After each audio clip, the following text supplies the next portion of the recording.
नमस्ते बच्चों, स्वागत है आपका SLT take and YouTube channel पर। बच्चों, आज की इस क्लास में हम कक्षा 6 के गणित के अध्याय 6 को शुरू करने जा रहे हैं, जिसका नाम है पूर्णांक। यानी इस अध्याय में हम पूर्णांक संख्याओं के बारे में अध्ययन करेंगे। तो आज की इस क्लास में हम प्रश्नावली 6.1 के 1 से 5 तक के सवालों को हल करेंगे। तो वीडियो में आप लास्ट तक बने रहकर सवालों को अच्छे से समझें। वीडियो आपको पसंद आए तो इसको लाइक करें और अपने अन्य जो साथी हैं उनको भी इस वीडियो का लिंक शेयर करें, जिससे उनको भी इस वीडियो का लाभ मिल सके। और यदि आप चैनल पर पहली बार आए हैं या अभी तक आपने हमारे इस यूट्यूब चैनल को सब्सक्राइब नहीं किया है तो चैनल को सब्सक्राइब कर पास में आने वाले घंटे के ऑल बटन को अवश्य प्रेस कर लें, ताकि चैनल पर अपलोड होने वाले प्रत्येक वीडियो की सूचना आपको समय पर मिलती रहे। तो चलिए अब शुरू करते हैं आज की क्लास। सबसे पहले देखिए पहला प्रश्न है, उसमें क्या दिया गया है देखिए।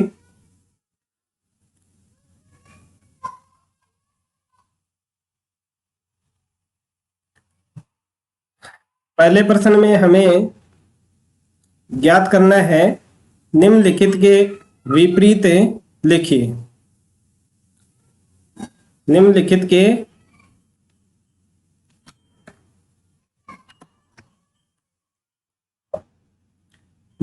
के विपरीत यानी अपोजिट आपको बताना है। तो यहां दिया गया है भार में वृद्धि, तो हमें इनका विपरीत का मतलब है उल्टा लिखना है। तो भार में वृद्धि का मतलब है उल्टा लिखेंगे तो होगा भार में कमी। वृद्धि का उल्टा क्या होता है? कमी होता है। फिर दूसरा बी वाला है, बी में दिया गया है 30 किलोमीटर उत्तर की ओर। तो उत्तर दिशा के विपरीत कौन सी दिशा होती है? दक्षिण दिशा होती है। तो इसका आंसर हम लिख देंगे 30 किलोमीटर दक्षिण दिशा। उत्तर का विपरीत लिख देंगे हम दक्षिण। अब इसके बाद में सी का देखिए। सी में दिया गया है 80 मीटर पूर्व। तो पूर्व के विपरीत दिशा होती है पश्चिम। तो इसका आंसर हम लिख देंगे 80 मीटर पश्चिम। ये सी का हो जाएगा। इसी तरह से डी का देखिए। डी में दिया गया है 700 रुपए की हानि। तो हानि का विपरीत होता है, अपोजिट होता है लाभ। तो 700 रुपये का लाभ। अब इसके बाद में ई का देखिए। ई है, उसमें दिया गया समुद्र तल से 100 मीटर ऊपर। तो ऊपर का विलोम होता है नीचे। तो यहां इसका आंसर लिख देंगे समुद्र तल से 100 मीटर नीचे। 100 मीटर नीचे। तो इस तरह से आपको पहला सवाल करना है। अब देखिए दूसरा सवाल है, उसमें देखिए क्या ज्ञात करना है। निम्नलिखित में प्रयुक्त हुई संख्याओं को उचित चिन्ह लगाकर पूर्णांकों के रूप में लिखें। तो देखिए जो पूर्णांक संख्याएं होती हैं वो धनात्मक और ऋणात्मक दोनों तरह की संख्याओं को मिलाने से बनती हैं। तो यहाँ हमें जो धनात्मक धन चिन्ह और ऋण चिन्ह है उनका प्रयोग करके इन संख्याओं को बताना है। पहला ए वाला इसमें दिया गया है, एक हवाई जहाज भूमि से 2000 मीटर की ऊंचाई पर उड़ रहा है। यानी एक ये एरोप्लेन है, वो ये भूमि है, तो इसे ऊपर की ओर उड़ रहा है। तो इसका मतलब क्या हुआ? ये संख्या है वो धनात्मक होगी। तो जो ए का आंसर है वो क्या लिखेंगे हम? 2000 मीटर की ऊंचाई पर उड़ रहा है, तो इसको लिखेंगे हम प्लस 2000 मीटर। ये इसका आंसर हो जाएगा। अब बी का देखिए। एक पनडुब्बी समुद्र तल से 800 मीटर की गहराई पर चल रही है। तो यानी अब नीचे की तरफ चल रही है, तो नीचे जाने का मतलब क्या हुआ? ऋणात्मक। तो यहां हो जाएगा आपका -800 मीटर। -800 मीटर। अब सी का देखिए। खाते में 200 रुपए जमा करना। तो जमा करने को हम प्लस चिन्ह से यानी धन चिन्ह से व्यक्त करेंगे। तो यह हो जाएगा प्लस 200 रुपये। अब है डी का खाते में से 700 रुपये निकालना। तो निकालने का मतलब है ऋण चिन्ह से हम दर्शाएंगे माइनस 700 रुपये। ठीक है, तो इस तरह से आपको 2 का जो सवाल है उसमें धन चिन्ह और ऋण चिन्ह का प्रयोग करके संख्याओं को व्यक्त करना था, पूर्णांक संख्याओं को व्यक्त करना था। अब देखिए नेक्स्ट तीसरा सवाल। तीसरा सवाल है उसमें देखिए क्या ज्ञात करना है। तीसरा सवाल दिया गया है निम्नलिखित संख्याओं को संख्या रेखा पर निरूपित कीजिए। तो यहाँ ये 5 संख्याएं दी गई हैं, इनको हमें संख्या रेखा के ऊपर लिख करके बताना। ए में +5 है, फिर -8 +8 -1 और -6। तो आपको भी इस तरह से एक संख्या रेखा है वो खींच लेनी है और उसमें बराबर बराबर दूरी के ऊपर आपको चिन्ह लगा देने हैं और बीच में आपको 0 रख देना है। अब इस 0 के दाहिनी तरफ है, कौन सी तरफ है? दाईं तरफ। दाईं तरफ हम लिखेंगे धनात्मक संख्याएं और बाईं तरफ है वो लिखेंगे ऋणात्मक संख्याएं। संख्या रेखा पर आपको इस बात का अवश्य ध्यान रखना है कि 0 के दाहिनी तरफ धनात्मक संख्याएं आती हैं और 0 के बाईं तरफ ऋणात्मक संख्याएं आती हैं। और अब आपको यहाँ बराबर बराबर चिन्ह लगा देने हैं, जैसे 1, ये 2, 3, 4, 5, 6, 7, 8, 9 और ये 10। अब इनके नाम नंबर लिख दीजिए इसके ऊपर 1, ये प्लस के होंगे तो यहाँ प्लस लिखने की आवश्यकता नहीं है। जब चिन्ह नहीं लगा हुआ होता है तो वो संख्या है वो ऑटोमेटिक यानी अपने आप है वो धनात्मक होती है। ये नंबरिंग आप इसके ऊपर कर दीजिए इस तरह से, ये धनात्मक हो गई। अब इसी बराबर दूरी के चिन्ह यहाँ इस बाईं तरफ भी लगा दीजिए। बराबर बराबर दूरी के ऊपर आप फुट से सेंटीमीटर नाप करके बराबर बराबर चिन्ह लगा दीजिए। मैं यहाँ अंदाजन लगा रहा हूं तो कोई भाग है वो छोटा बड़ा भी हो सकता है। आप फुट से नाप करके इनको बराबर लिखें। अब यहाँ भी इनके संख्या लिख दीजिए। अब आपको यहाँ माइनस चिन्ह लगा करके इनको दर्शाना है।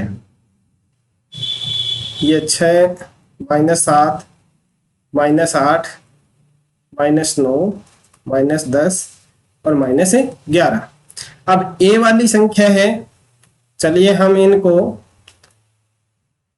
रेड अक्षरों में दर्शा देते हैं। ए वाला है +5, तो +5 ये है, तो ये हो जाएगी आपकी +5।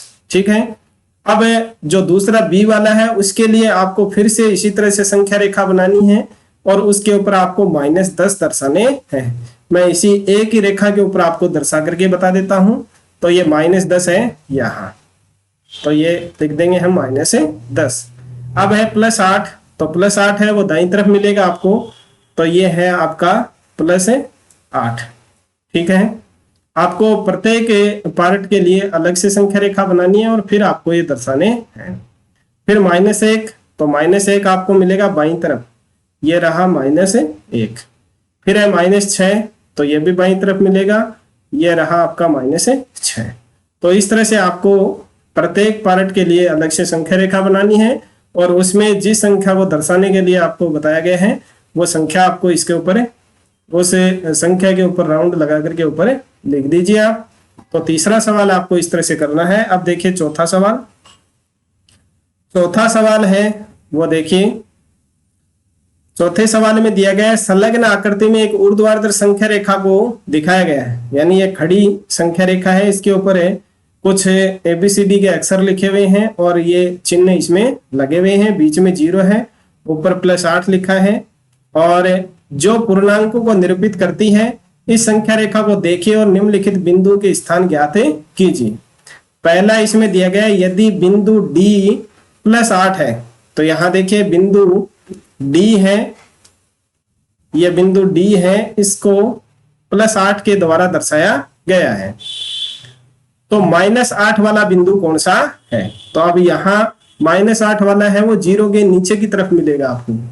तो ये -1 -2, -3, -4, 5, 6, 7 और -8 यहाँ होगा।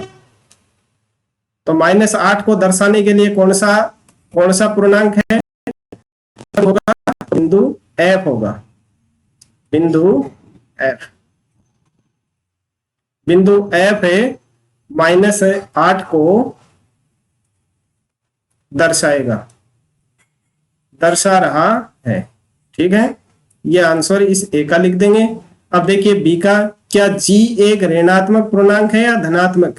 तो यहाँ जी देखिए इसकी तरफ चलेंगे तो ये माइनस के हैं, तो ये कौन सा दर्शाएगा? जी है वो ऋणात्मक पूर्णांक है। जी एक ऋणात्मक पूर्णांक है। यह हो जाएगा बी का। अब सी का देखिए, बिंदु बी और ई के संगत पूर्णांक लिखिए।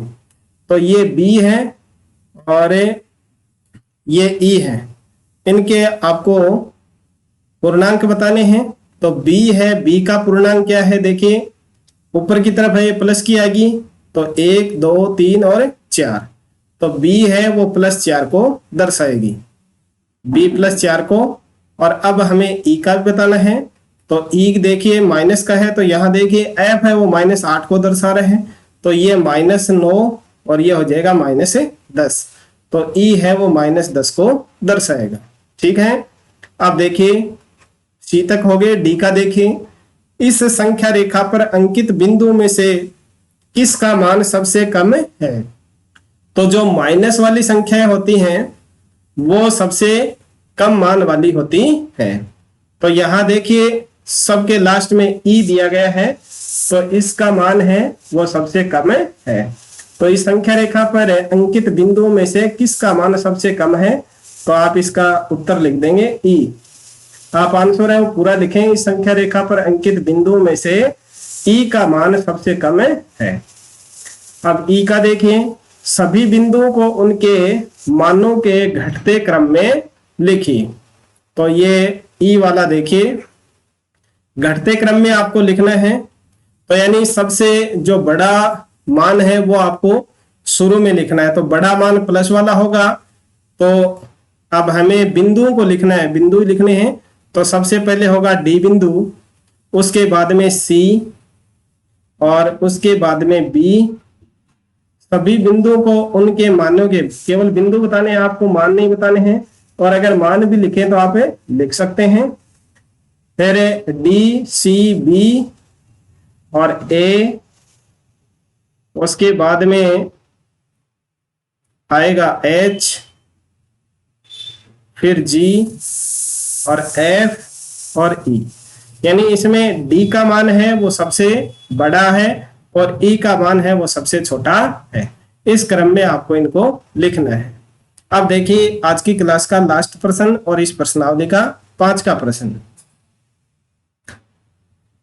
5वां प्रश्न देखिए, वर्ष के विशेष दिन के लिए भारत के 5 स्थानों पर तापमानों की सूची नीचे दी गई है। यह सियाचिन है, इसका तापमान 0 डिग्री सेल्सियस से 10 डिग्री सेल्सियस नीचे रहा। शिमला का 0 डिग्री सेल्सियस से 2 डिग्री सेल्सियस नीचे। अहमदाबाद का 0 डिग्री सेल्सियस से 30 डिग्री सेल्सियस ऊपर। और दिल्ली का 0 डिग्री सेल्सियस से 20 डिग्री सेल्सियस ऊपर। और श्रीनगर का 0 डिग्री सेल्सियस से 5 डिग्री सेल्सियस नीचे। इन स्थानों के तापमानों को पूर्णांकों के रूप में रिक्त स्तंभ में लिखिए। तो इनको आपको पूर्णांकों के रूप में लिखना है, यानी चिन्ह लगा करके लिखने हैं, ऋण और धन चिन्ह। तो ये इसमें लिखने हैं, तो इसको हम लिखेंगे। नीचे है इसका मतलब -10 डिग्री सेल्सियस, ये भी नीचे है तो ये -2 डिग्री सेल्सियस, और ये भी ये ऊपर है तो इसको लिखेंगे +30 डिग्री सेल्सियस। और ये ऊपर है तो ये भी हो जाएगा +20 डिग्री सेल्सियस। और ये नीचे है तो ये हो जाएगा -5 डिग्री सेल्सियस। तो ए वाले का आंसर आपका ये हो जाएगा। अब देखिए बी वाला, निम्नलिखित संख्या रेखा डिग्री सेल्सियस में तापमानों को निरूपित करती है। ये तापमान है वो यहाँ इसमें बताया गया है। अब उपरोक्त स्थानों के नाम संख्या रेखा पर उनके तापमानों के संगत अंकित कीजिए। तो अब ये जो तापमान हमने बताए हैं इनका नाम है, इन स्थानों के नाम आपको इस संख्या रेखा के ऊपर लिखने हैं। तो सबसे पहला सियाचिन है -10 डिग्री, तो -10 डिग्री ये है। मैंने यहाँ एरो के चिन्ह इसमें पहले से लगा के रखे हैं, तो इसका नाम लिख दीजिए आप सियाचिन।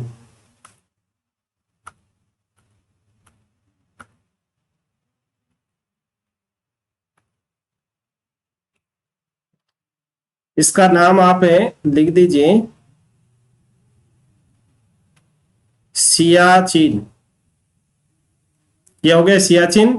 फिर दूसरा दिया गया है -2 डिग्री सेल्सियस, तो -2 डिग्री सेल्सियस है वो आपका है ये 0, और इसके बाद में ये 1 और ये 2, यानी ये यहां आएगा। ये मैंने गलत लगा दिया यहाँ ये दोनों चिन्ह। तो ये -2 डिग्री है वो है किसका, शिमला का, तो यहां नाम लिख दीजिए आप शिमला। ठीक है। फिर उसके बाद में है +30 डिग्री अहमदाबाद का, तो प्लस वाला ये है, तो यहां इसका नाम लिख देंगे अहमदाबाद। ये हो गया अहमदाबाद। फिर 20 डिग्री प्लस वाला है दिल्ली का, तो ये यहां लिख देंगे दिल्ली, ये दिल्ली।